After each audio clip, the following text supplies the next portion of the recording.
Assalamualaikum, hai selamat pagi, selamat siang, selamat sore, selamat malam. Selamat datang kembali di channel Kawan Review. Seperti biasa, kalau kalian sudah melihat video ini berarti sudah ada ulasan film atau mungkin serial yang udah kalian tonton atau mungkin belum kawan-kawan tonton dan agak bingung rekomendasiinnya.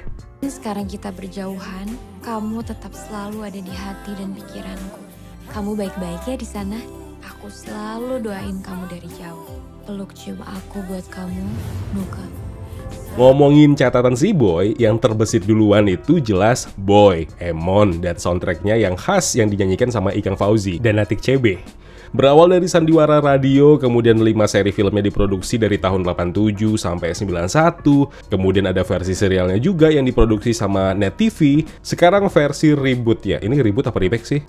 Ya boleh koreksi aja lah. Nah, berharap bisa ngasih kepuasan yang sama, tapi sayangnya enggak. So langsung aja ke intinya. Film catatan si Boy karya Hanung Bramantyo ini kalau pendapatku sih salah judul. Seharusnya catatan si Emon bukan Boy. Kenapa? Kesenangan sinema yang ditawarkan film catatan si Boy justru datangnya dari karakter Emon yang diperankan Emansipasi. Kenapa bukan Angga Yunanda? Dia kan bagus. Acting Angga nggak ada yang salah. Angga punya pesona dari sudut manapun, dari aspek apapun. Cuma karakter Boy nggak bisa hidup di tangan Angga. Sekali lagi, Angga nggak salah. Yang salah kenapa harus dia yang dipilih. Sementara begitu banyak aktor yang nggak kalah good looking yang bisa memerankan tokoh ikonik ini. Mohon dicatat. Benar, ini soal pendapat pribadi. Subjektif, siapapun pasti bakal punya penilaiannya masing-masing. Tapi buatku pribadi, ini mengkhianati penikmat cerita catatan si Boy dari generasi ke generasi. Bahkan kalau dibandingkan dengan Net TV yang pernah produksi serial catatan si Boy atau film catatan harian si Boy yang pernah diperankan Aryo Bayu, ya boleh jujur kedua produksi tadi yang lebih matang. Semua lini almost perfecto. Itu yang kusuka. Tapi sorry untuk catatan si Boy yang versi kali ini. Origin story catatan si Boy itu kan terbilang berani. Misalnya kayak Boy yang demen mainin perasaan wanita, Emon yang demen body shaming, cewek-cewek di sekitar Boy yang demen godain atau catcalling Boy. Khasnya kan begitu. Tapi sayangnya versi kali ini memilih bermain aman dengan gaya film romansa klise muda-mudi kekinian.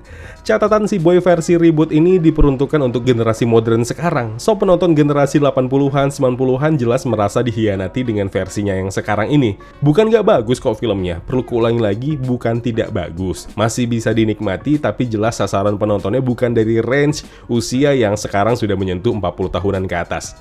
Hanung Bramantyo juga nggak salah, mungkin sedari awal terfikirkan menggarap proyek film catatan si Boy karena belakangan industri film dipenuhi judul-judul film lawas yang di-remake atau di-reboot kembali.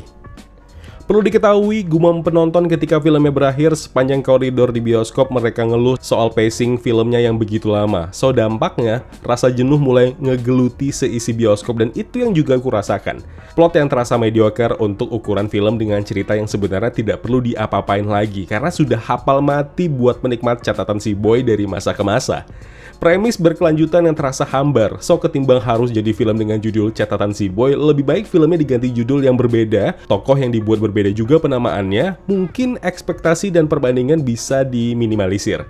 Aku sampai gak habis pikir di luar Nurul loh. Kenapa bisa Mas Hanung dan Mbak Upi di kursi penulis bisa salah treatment? Upi loh, kawannya Ipi. Bukan, maaf Mbak.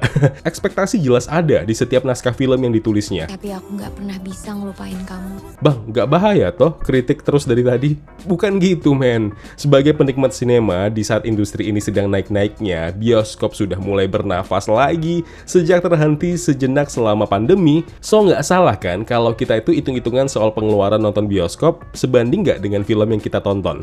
Better kalau emang tidak meyakinkan, streaming on demand bisa dimanfaatkan sebagai media distribusi filmnya. Catatan si Boy bukan film yang jelek dan ini film yang bagus untuk penonton yang tepat. Nah masalahnya, aku bukan penonton yang tepat untuk film ini. Ya meskipun begitu, kekurangan di sana-sini ada satu yang patut diapresiasi.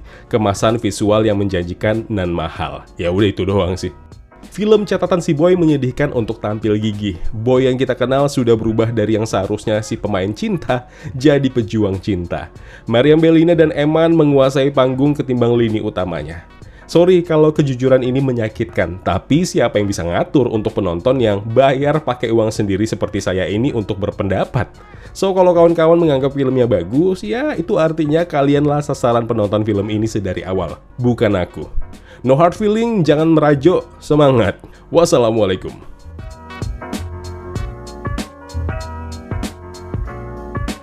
Ya kawan-kawan, terima kasih telah menonton video review ini. Jangan lupa klik tombol like-nya kalau kalian suka, klik tombol dislike kalau tidak suka. Klik juga tombol subscribe dan bel notifikasinya biar nggak ketinggalan review-review film terupdate lainnya.